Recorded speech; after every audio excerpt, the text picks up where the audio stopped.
Hello guys, this is going to be a demonstration speedrun of Star Wars Shadows of the Empire. This time it's going to be on Jedi difficulty for any percent. And this category is significantly different than just a standard any percent run or any run on easy really.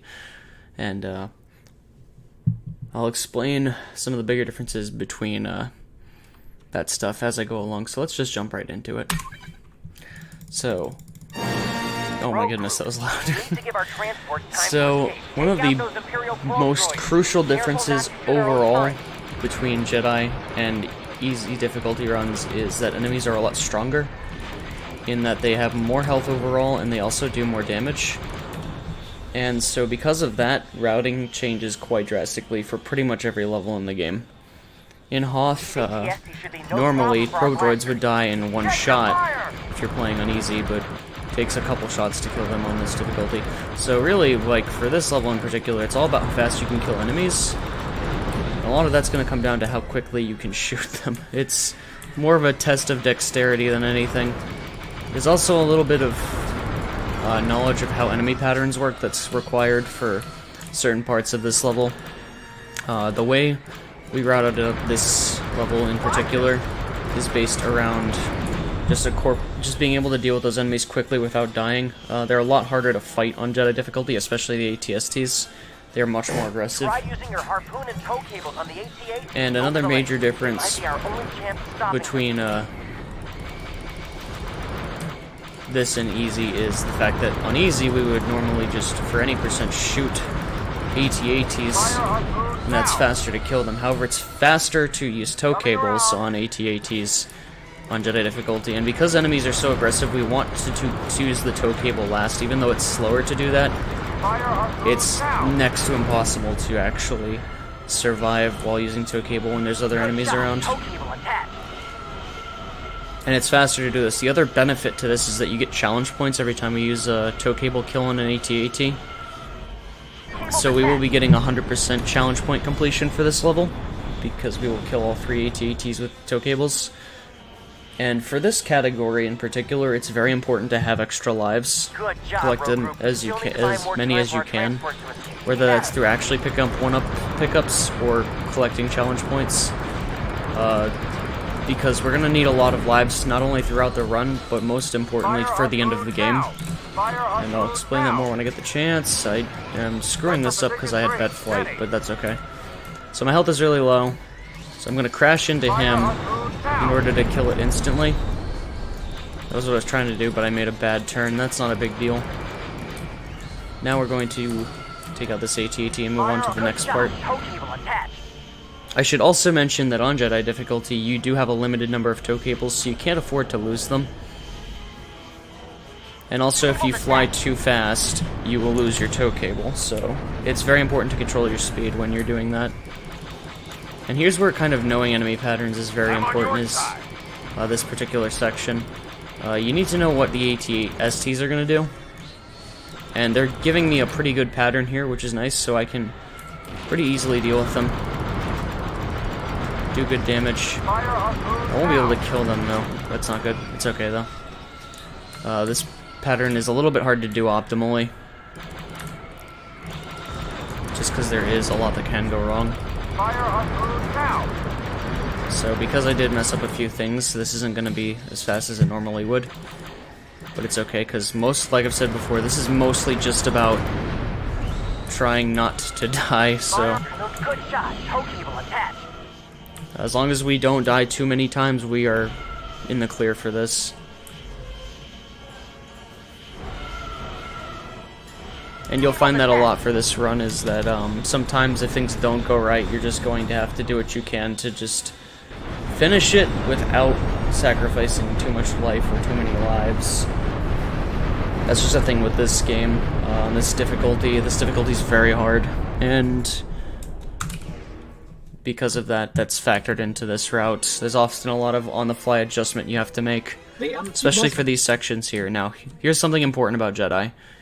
There's more enemies overall on the map, but the most significant thing is how health and damage works.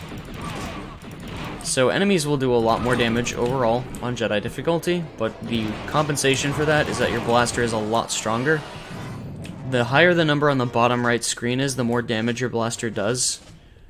So a fully charged blaster can basically one-shot most trooper enemies.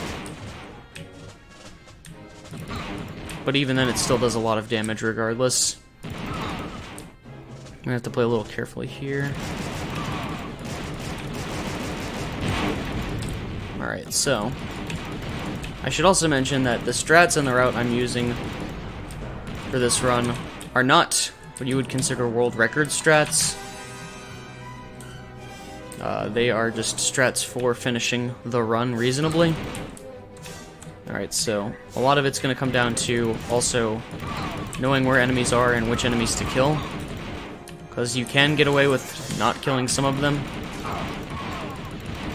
but some of them you do absolutely want dead. Like those ones in the distance, for example. They can be a real problem. Oh, shoot. So that's another thing. The physics in the PC version, which is the one I'm playing, are a bit wonky. A lot of times you'll just kind of slide, lose control, but that's fine because my health was really low anyways, so consider that a good thing, I guess.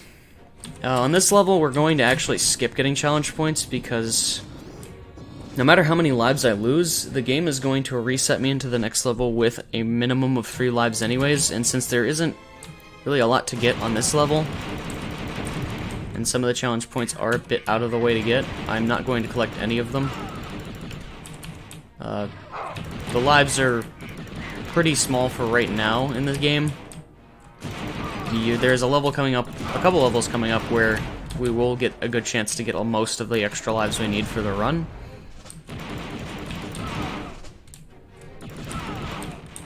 Did I get him? Yes, I did. Okay. So sometimes that enemy can shoot you. For safety reasons, I'm taking him out. But yeah, world record strats for this category often involve taking more risks and relying on enemies not killing you in hopes that you don't lose extra lives. But since this is kind of a no reset demonstration, I'm going to be playing some strats a little bit safer in order to actually successfully finish a run. Which there's still a little bit of luck involved in that, but hopefully it won't be an issue. If worse comes to worse and something bad happens at the end of the game, I would have a contingency plan.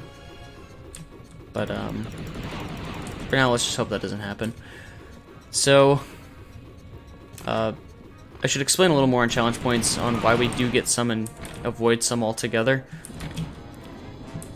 As I've said before, challenge points are a way to get extra lives, and if you collect half the challenge points in a level, you will get 1 extra life. If you collect all of them, you'll get 2. And while it is good to get extra lives, some levels challenge points are very out of the way to get. So some of them will only get half.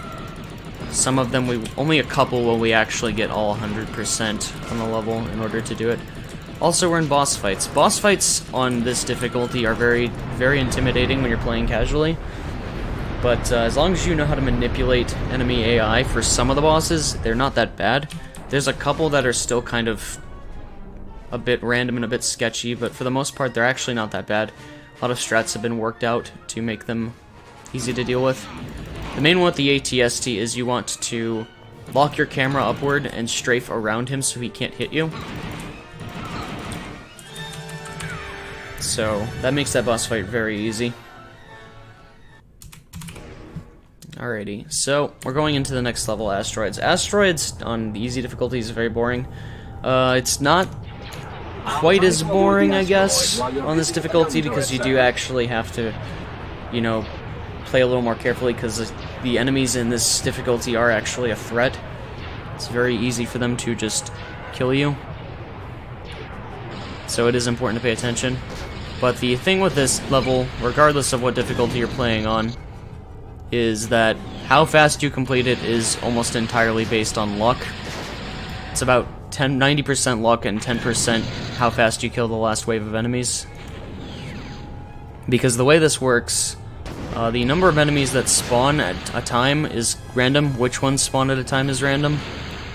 So, unfortunately, that's just a matter of luck. You could very easily just lose 30 seconds because of it. You won't lose a lot of time because The RNG isn't that bad, but sometimes it will cause you to save or lose time, unfortunately. Also, sometimes enemies will spawn really high and you can't hit them, which is very unfortunate. But also, since this game, or this level, has a very easy way to get challenge points, which is destroying those red asteroids, since they kind of go along as you're going through the level, they're not out of the way to get. So it's worth it to try and get them to just get the extra 2 lives, even if you, for whatever reason, lose them on this one. Like, you really don't lose anything by getting them. If anything, you can just gain from it. But there's 6 of them to shoot. But as you can see, my health is actually pretty low right now, which, you know what happens on this difficulty? Also, shoutouts to the missiles just having completely broken homing programming. Sometimes they will literally just go the wrong way, like they did right there.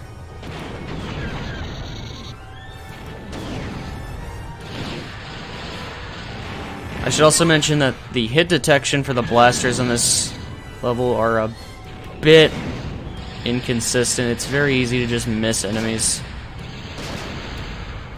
especially ones that are further away. So you want to use your missiles for a lot of them when you can, but sometimes that just isn't really an option. You gotta kind of just hope you hit them, which I didn't do there. Just very unfortunate, but it's okay. So we got 2 TIE fighters left, that's good. So now it's just TIE bombers from this point on, which are not a threat at all, because they're very slow and they fire bombs at you, but the bombs move extremely slow. So you're never gonna have to worry about them on this. Usually when bombers spawn is when I want to try and shoot the red asteroids, but they weren't spawning when the asteroids were coming, so... Another little luck-based thing, but this level's not that long, so it's not a big deal. A lot of times, unless you're in a really, like, optimized time, the RNG on this level won't really make or break your run. It'll more so make or break your run on easy difficulty, which has less RNG to worry about, but... Anyways, regardless, that's the end of this level. So now we're moving on to everyone's favorite level, which is Ord Mantell. As you can see, we got 2 extra lives from that. Now, Ord Mantell is very infamous for being just a really long auto-scroller. On the N64 version, when we speedrun the game, the train section, this section at the beginning, is 10 minutes long. On the PC version, on easy difficulty, it's only 8. However, the train moves a lot faster on Jedi difficulty, so now it's only about 6 minutes long, which is still a bit of a lengthy auto-scroller, but at least it's not, you know, 8 minutes long. So that's kind of a plus side to this category. It's also important, like I said, because damage is higher on this difficulty, to make sure you absolutely do not hit any of these obstacles, because they will kill you very quickly. And you do not want... The worst way for anything to happen on this level is to die, because if you don't get a good checkpoint and you die at a very bad spot, you're gonna lose you could very easily lose a lot of time. There's one particular challenge point I'm going to get on this level that poses that threat, but because it's an auto-scroller and the challenge points are there anyways, you want to go for them. This is one of those levels where it's very easy to get 100% without losing time. And we're also going to be getting a big bulk of 1-ups on this level, because there's just a lot of them on this level. It will basically make up for most of the lives, the extra lives we have for a majority of the run. So that's kind of like what this whole stage is about, is stocking up for the rest of the run. And I mentioned it before, but the main reason is not only because it's very easy to die on this, but you want to have extra lives for the very last level, because as weird as it sounds, you absolutely are going to want at least 10 lives going into the next, or to the final level. And even sometimes that might not be enough, because you still have to keep getting lives when you're in the last level. And that sounds really, really messy, and it is, but it'll make more sense at the end of the run. But for now, that's really just important to emphasize just why you need to get the extra lives, and why it seems, despite that it's kind of out of the way, that you want to go for some of them.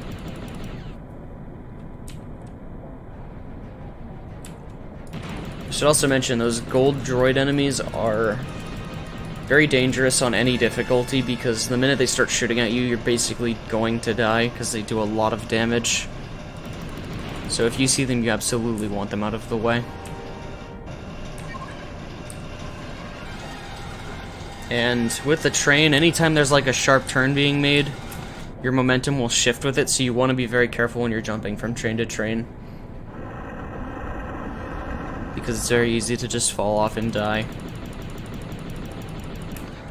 Don't want to forget that challenge point.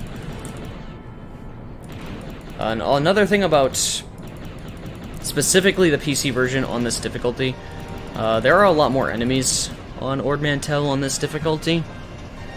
And on the N64 version, this level can get really, really rough because the frame rate starts to tank, especially in this room right here. And because of that, the blaster accuracy is kind of dysfunctional, and you'll often miss enemies in the N64 version, but we don't have to worry about that on the PC version, which is nice.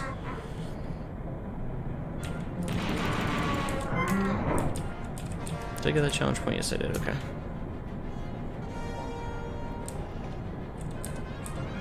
Alright, so this challenge point right here is one of the scarier ones. Because it's very easy to just miscalculate that fall and die.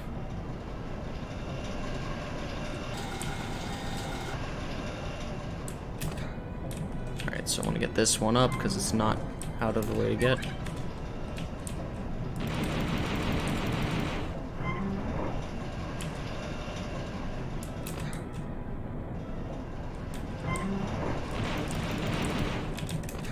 And for those who aren't familiar, that weird sound that's happening at random times during the train ride, at certain points, the train cars will disconnect, and if you're on one of those carts and it disconnects, you lose a life and have to go to the next checkpoint.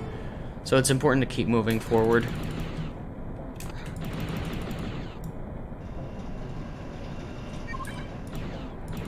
Alrighty.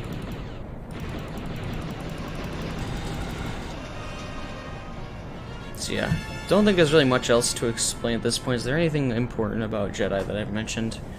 Trying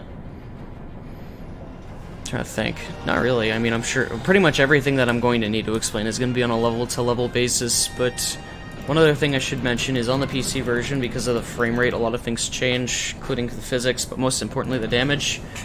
And while the damage can backfire at you because of how much more damage enemies can do, you can also use it to your advantage, especially during boss fights,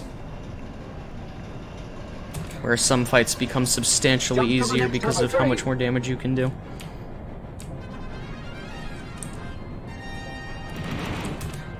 Alrighty, so now we're almost at the end of the auto-scroller, which is nice.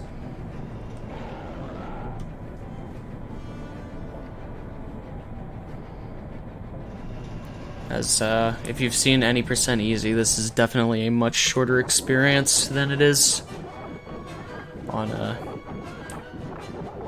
easy difficulty. So this is IG-88. IG-88 is very random, however, the plus side to him in this fight is that we're going to be getting the rest of the challenge points, which is going to allow us to do a sort of AI manipulation for him, so that, when we get the last challenge point in this room, he's going to end up being where we are, and we'll be able to finish him off. We can do a lot of damage to him right off the get-go. We use the blaster because it does do the most DPS to him. Of all the weapons you have, I do. Alright, let me grab that. And he should be down here by the time... Yep, there we go. He's always going to be there if you take this route, which is kind of nice. Alrighty, so now we have 12 lives. That's a lot of extra lives. We want to hold on to as many of these as we can through the rest of the game. So this is Gulf Spaceport. This level's pretty big. A lot of chances for things to get or go screwy here because of the physics of all things. So this level's very slippery, believe it or not. It basically has ice physics, despite not being the Hoth level. For some reason, the cliff's geometry just causes you to slide uncontrollably at times, so you have to be very careful on this level not to just fall to your death. I'm gonna wait for another enemy to show up wherever he is. There we go. Alrighty. So since there are just a lot of enemies along the way, we are going to kill them. So I mentioned that the enemies do more damage. The biggest threat with that is the trooper enemies, like the stormtroopers and such, because they can basically kill you in 3 hits. Droids, however, do significantly less damage. They're still a threat, because anything that can take damage to you is going to be a problem on this category. I miscalculated that jump, that was dumb, but it's okay. This is just kind of an example of what I was saying, where it's like, kind of dying at a bad checkpoint can make you lose time, but it's fine. I was saying, you know, I have to be careful because the, one of the areas where the physics get really slippery is this section right here. So I jumped a little earlier than I was supposed to, but it's not that big of a deal. I didn't lose that much time because of it. There are way worse ways to lose time on this game, believe me.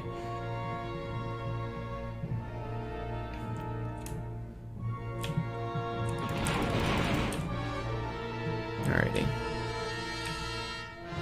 So we're just kind of making our way along. This level is a little bit long, but also there isn't a whole lot to skip up until we get about halfway through the level, which is where the big skip happens. But I'll explain more about that once we're there.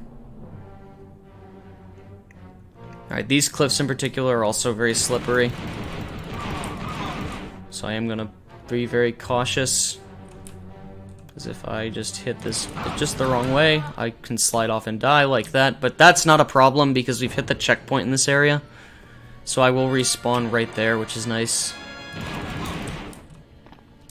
But I've already lost 2 lives here, which is unfortunate. Hopefully, I might just have to go out of my way for some extra ones later on in the game. But that's like one of those things you're going to have to, I'll make for as far as on-the-fly adaptation goes. Is just knowing where you need to get extra lives in check, or where you have to go out of your way to get challenge points. Because sometimes in when playing optimally, there's a lot of levels where I will skip out on challenge points. But as a contingency plan, there will be some levels where I try to get 100% challenge points to make up for lost lives. And that's for going for completion purely. If you're going, like I said, for a world record or a good time, you're gonna play risky, and if things go badly, you're just probably gonna reset. Okay, so normally a stormtrooper spawns there, which is kind of sketchy, but it just means he's hidden. There he is, okay.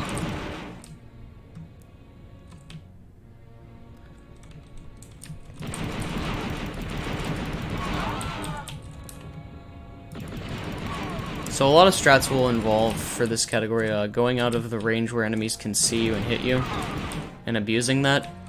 Like this spot right here, the stormtrooper can't shoot me, but I can shoot him. And I leave the fog off, which is supposed to be a tool for compensating draw distance, but we can turn it off on the PC version for some reason, which is kind of crazy.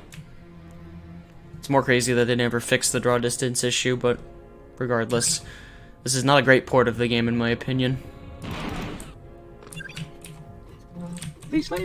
So now we're gonna get the jetpack. The jetpack's very useful, especially for things like this, which is this zip glitch called the dead fish glitch. Basically just allows you to zip up and down walls. It's more useful to zip up, but in certain categories there is practical application for zipping down, because if you zip down at a really fast speed, it will actually kill dash.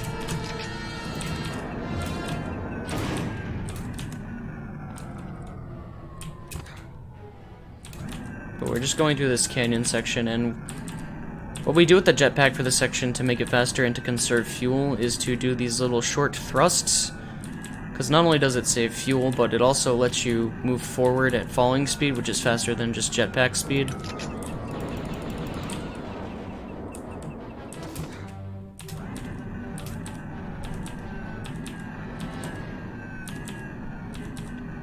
It's important that we get this pulse cannon ammo, though. It's going to be very useful. Alrighty. So one more instance of the dead fish glitch right off the bat here, just to save a few seconds.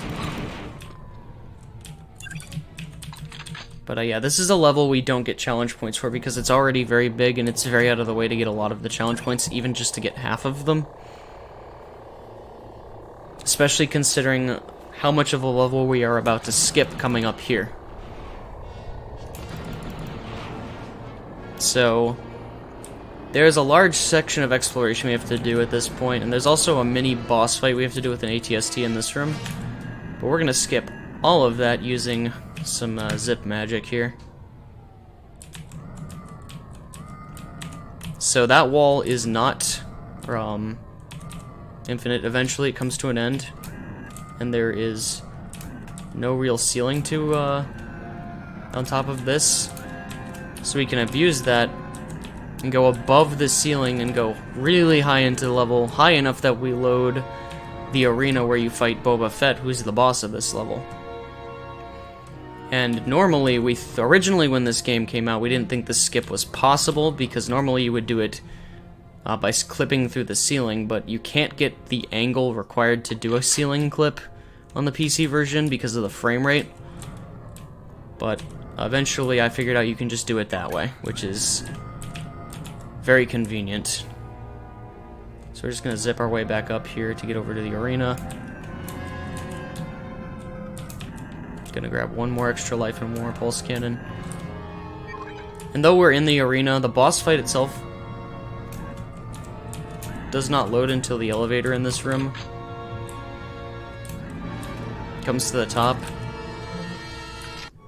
which is right now, and then we can actually fight Boba Fett. So it's convenient because it allows us to collect the items that we need and then fight Boba Fett. But this boss fight is very random, and mainly just for this part alone. We want to do as much damage as we can with the pulse cannon on Boba Fett. I don't know where he's going. However, it's very hard to see where he's going.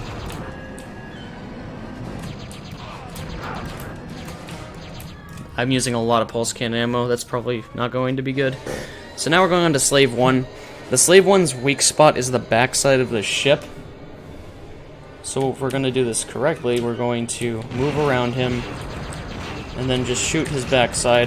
Like I said, I used a lot of pulse cannon ammo there, so unfortunately, this is going to backfire on me really badly. And it's going to slow down the fight a little bit. If you don't kill him instantly, his AI pattern is harder to break. But if you have like 30 or so pulse ammo, you can kill him instantly. That didn't go very well, but that's just because the first part of the fight was very random. It was hard to hit him, but it's okay. So now we're on to everyone's favorite level, Mos Eisley and Beggar's Canyon. So, on easy difficulty, there's a glitch that makes this level a lot faster, where we kill the first enemy, and that allows us to effectively skip fighting every other enemy. That is only a glitch that works on the easy difficulty. So because of that, we actually have to get through this level kind of fast, but also fight all these guys. And they're a little tougher to kill on Jedi difficulty, because go figure, it's Jedi difficulty. And also, I didn't mean to do that, but this is a good example. One of the challenging things about this level on this difficulty is that if you run into any wall at full speed, it will kill you instantly.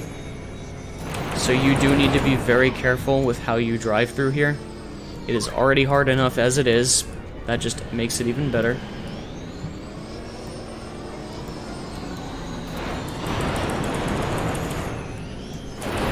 There we go.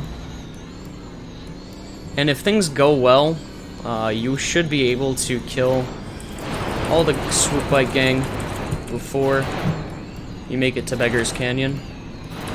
But this hasn't been going well because I died on accident, but that's not that big of a deal. Alright, he's gonna eventually meet up with me here. Hopefully. I gotta wait a little bit so he can catch up. Because of how the enemies are, you're not able to fight any enemies ahead of the current one we are behind. So any of those ones ahead would eventually just zip anyway, so it's pointless to try and fight them.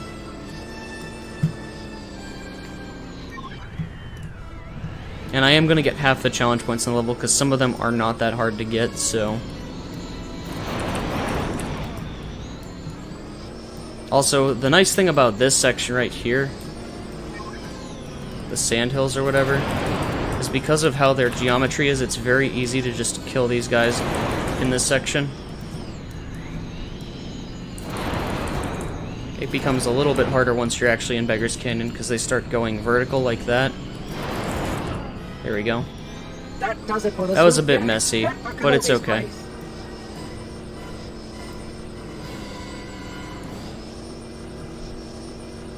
Now it's just a straight shot to the end, trying to avoid as much collision as possible.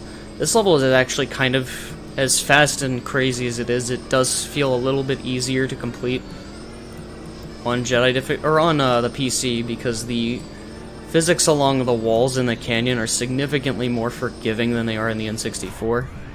So you're less likely to crash, which is nice.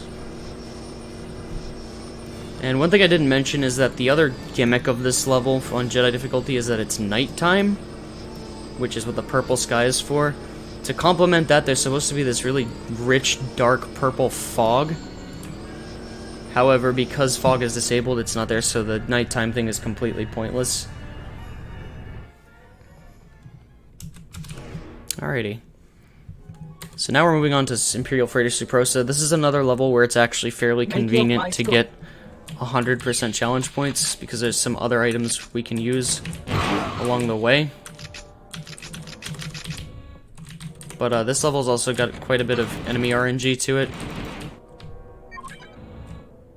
so it is important to play very carefully.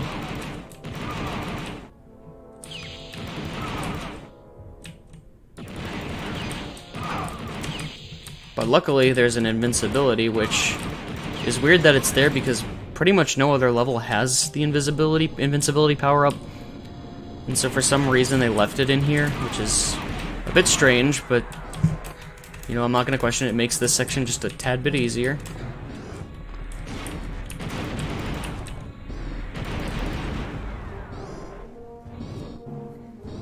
Oh shoot, okay, so I got a bad door pattern there, that's fine, you can't really do anything about that. It's a bit random.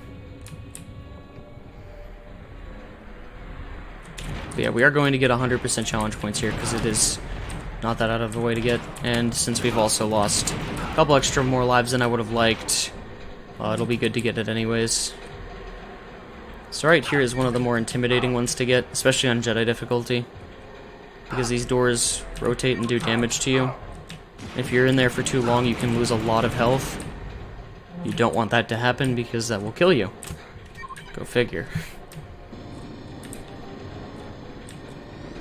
Alright.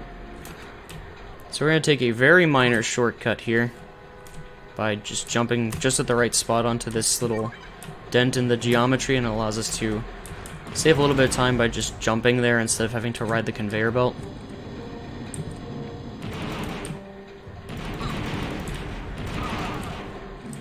Alright, I gotta get this health here. And that's just another on-the-fly strat call I have to make. Because my health is low, even if this is just 20 health, that's like surviving another blaster shot, which is really important.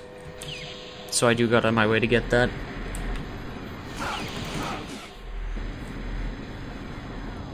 Alrighty. And we're going on to this section. This section's pretty cool. We do have to activate certain doors here to get certain power-ups, and also the last few challenge points. And this is a kind of a nice thing about this, doing it 100%, is that there is a disruptor on this section in particular that's going to be very useful, because disruptors are extremely powerful. And since it's kind of along the way, that's nice.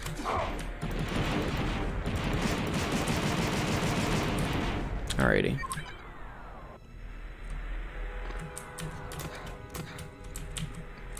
So we just need to adjust the doors so that we can get to the last room.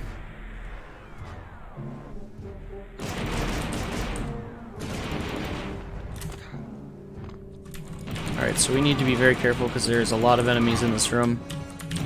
And at any given moment they can just shoot you and you can't do anything about it. But we need to get in here because that box is the last challenge point. Or the second to last challenge point. Last one is in the boss room. We're gonna actually use Seekers here, hopefully. To take out the enemies in that room. So they're not a problem. Alright, so this boss fight's interesting. When this originally was routed on PC, the strat was to run in circles and blast him with a blaster, and not only was that something that took forever, but it was also a very painful strat. It hurt my hand to actually do. So I came up with this strat, which is really interesting, because instead of just unloading the flame rounds, we want to sprinkle them ever so gently on him. Because that does more damage, because the flame ammo runs out very fast if you just hold it. You found now. That's the last challenge point. So by running around in circles and just doing that fire, you do the most damage you can. And it makes that boss fight super easy. Compared to what it used to be, especially.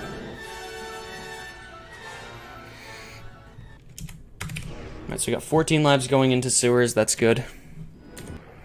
We're going to be getting half of the extra lives on here, because we are going to die at least once in this level, and it's going to be intentional. And we're going to do a small little zip down here. That just saves a little bit of time. Going off what I said earlier, the dead fish glitch allows you to zip up and down. If you do it for too long there, though, you'll die, so you need to be very careful with it. But sewers is a pretty cool level. It's a level that introduces the red enemies, which are the Black Sun Troopers. And they are the strongest trooper enemy in the game. They have more health than Stormtroopers, and they also do a little bit more damage. Alright. This level's main enemy, that's its gimmick, is the Dianogas, which you're gonna hear very quickly here.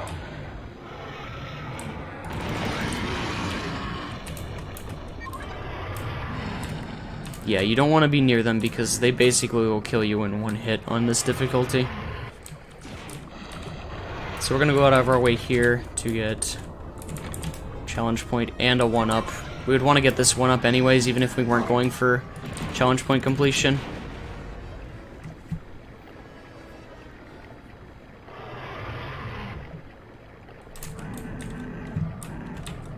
Okay. Just going to make our way up here.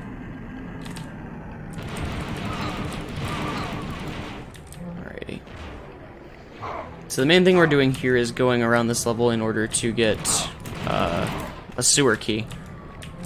But along the way we're also going to pick up this pulse cannon, because again, it's just good to have. We want to have a certain amount of pulse cannon going into the last level, because it's useful for the final boss fight.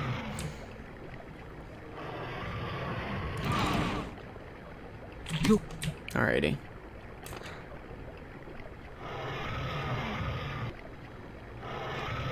So this level also has the gimmick of swimming, and it's the only instance in the game, and the most logical way to incorporate swimming into this game is to make it control like a jetpack would.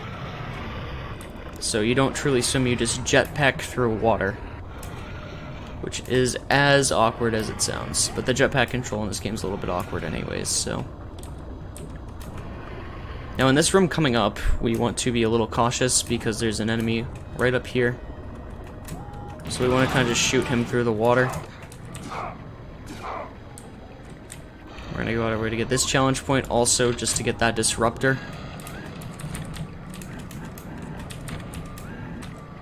You found the and this disruptor is going to be used for the upcoming boss fight.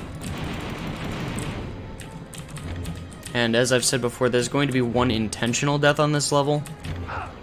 And that's going to be during the boss fight. So one other oh, that was not the intentional death, by the way. That was just bad circumstances. So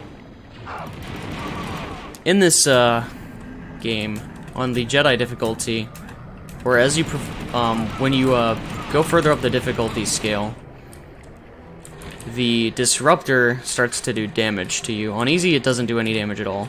but it slowly more and more does more damage on each difficulty. And on Jedi difficulty, if you're in the blast radius of the disruptor, it will kill you instantly. So it's very, so it's a good weapon, but it does come at a cost, so that's why we're not going to be super crazy with it. But we're going to use it on this boss fight because it is a lot faster and a lot safer to kill him like this. Because, as you can hear, I just did a lot of damage, and as you can see, I'm dead. And also, so is the Dianoga on this level, so that's good. So this sewer went pretty decently.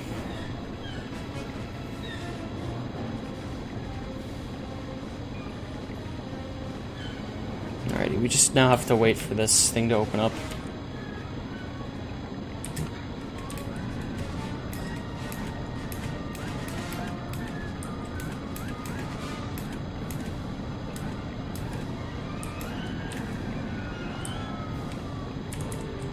Alright. So there we are. So now we're going on to the final ground-based mission, and it's very important that we keep our lives and how many we lose to an absolute minimum.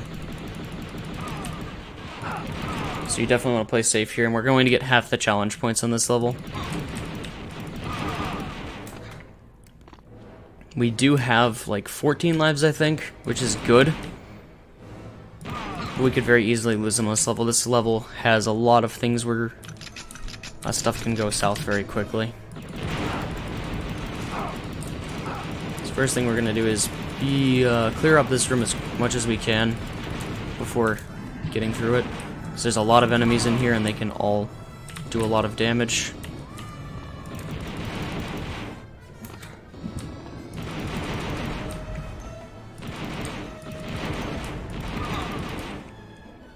Same thing with this room. All these droids can kill you very quickly.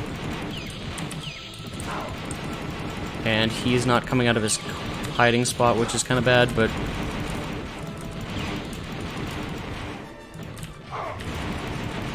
Alrighty.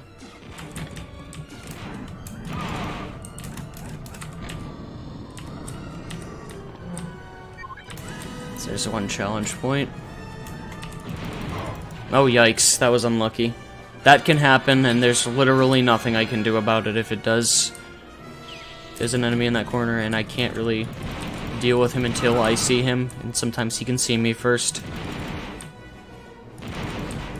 Which is part of the reason why we play it safe, especially if we're just going for completion.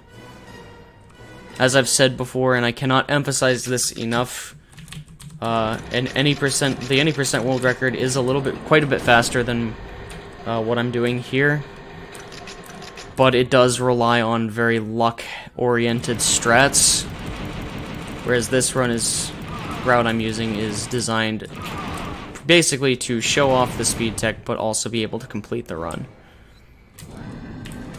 Because you don't have things like quick saves to compensate for bad luck or whatnot.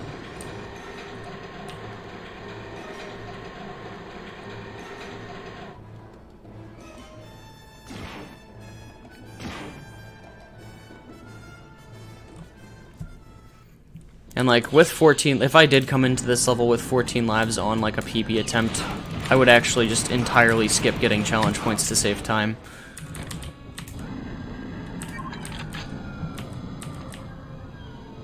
Just as an example of like just some difference. I don't want to use that there. Just accidentally did that. You want to save the all the pulse cannon ammo you have for the last part of the boss fight. I've just been playing regular any percent on easy where you use the pulse cannon here. But the blaster is, like I said, very powerful, so you can rely on that.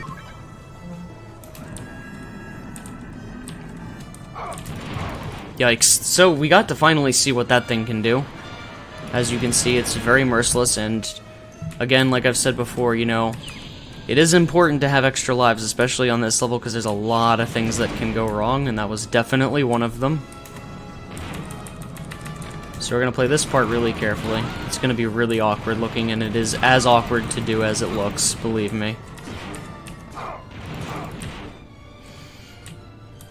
Oh, come on, that's fine. I don't need to hit that right then and there, but I would have rather done that anyways.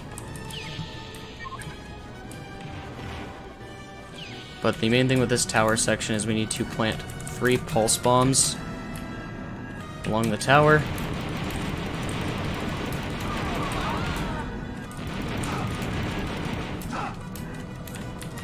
Please. Okay, so that didn't work as it's supposed to, so I now have to wait a little bit to get more fuel back. Like I said, this part is just very awkward.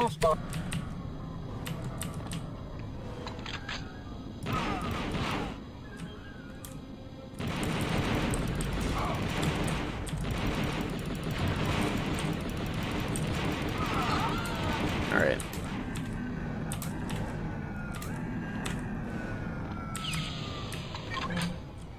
So now it's time for the last, like, real boss fight of the game, which is the Gladiator Droid. Gladiator Droid is split up into 3 parts. The first part is the easiest one to deal with, because we are going to just be moving around him. This is another one of those bosses that has very easy AI to manipulate. So we can just do this. Sprinkle some more fire on him. Pretty similar to what we did to the cargo droid. But this alone isn't what we're going to be using to fight the boss. It's just the easiest ammo to use for this phase of the fight.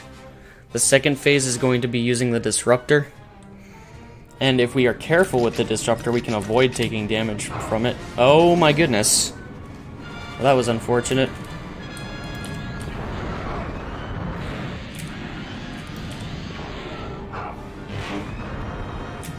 That didn't go as I'd hoped. That's okay, though. I didn't quite hit him where I wanted there.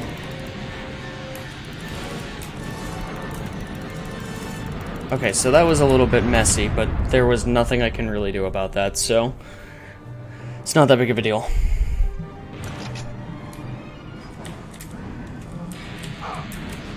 The important thing is that we just don't get hit.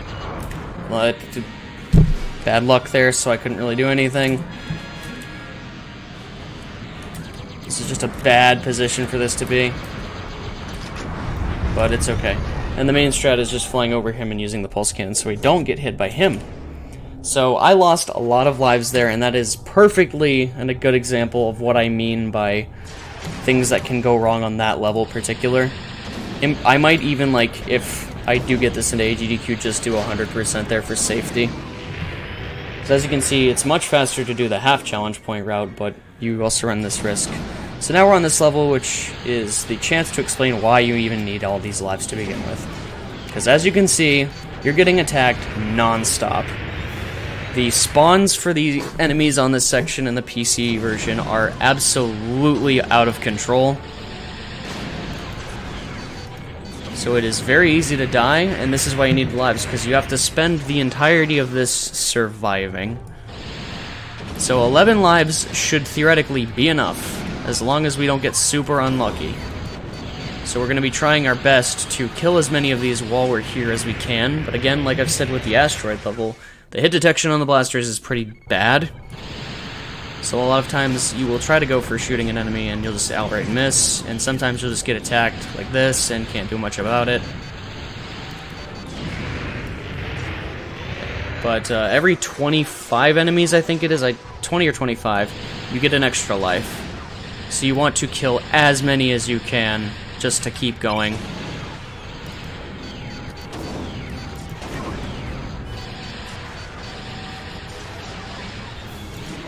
And right now the enemies aren't being as aggressive as normal, which is kind of nice considering what happened in Shizor's palace.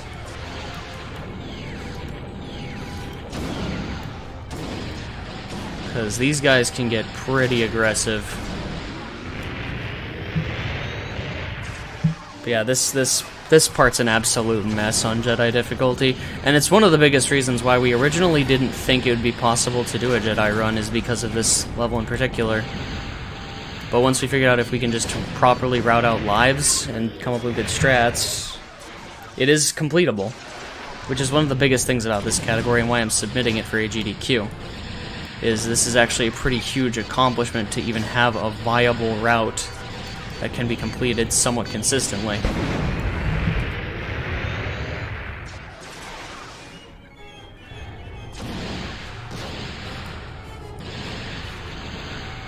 But yeah, this section right here is about 3.5 minutes long of just shooting things and praying that you survive. It's pretty brutal.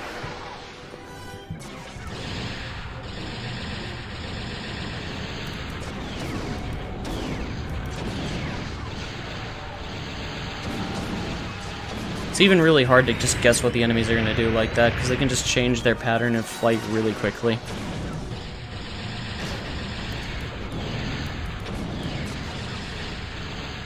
Lucky we're almost at the end of this. Hopefully I can get like one extra life. One more extra life, I should say.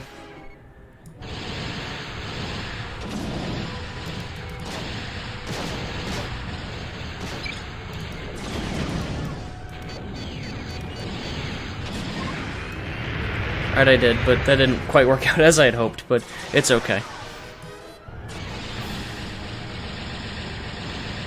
Because while surviving this is good, it's also important to have some extra lives in the last section, because the last section can be a bit difficult.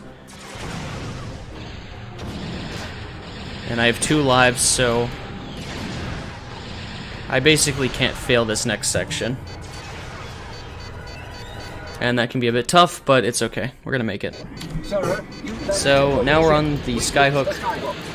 This is a lot harder on Jedi difficulty. It's a pretty easy section on easy, but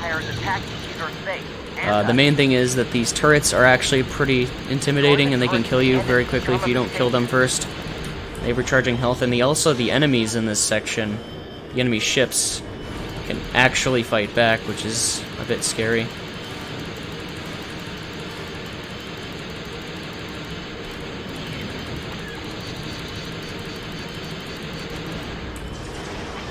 And also, one other thing about this is the last section of this level in the actual core of the ship is a little bit harder on this difficulty, because for some reason they decided that your brake speed is going to be a lot less slow on this difficulty.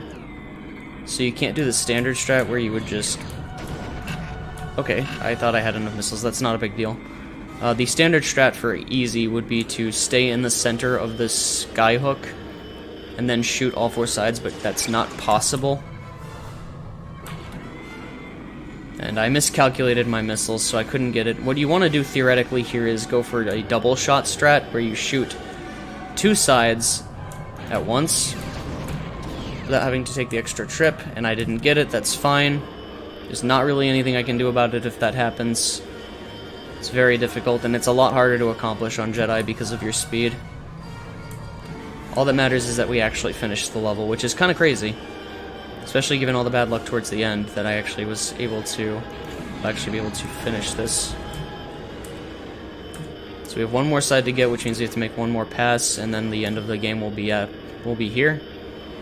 This was overall pretty good example of what a Jedi run can be like. There were some good sections and bad ones, and also some just on-the-fly strat calling that I had to do, so the time will end once this blows up, and we are out of there. So yeah, that was a demonstration run of this. I am submitting this for AGDQ 2019. Hopefully you guys like it, and will consider it for the marathon. And hopefully you who just watched the run enjoyed it. It is a very tough challenge, or tough category, as I've said before. So being able to even just finish it in a no reset setting is pretty incredible. So yeah, thanks for watching.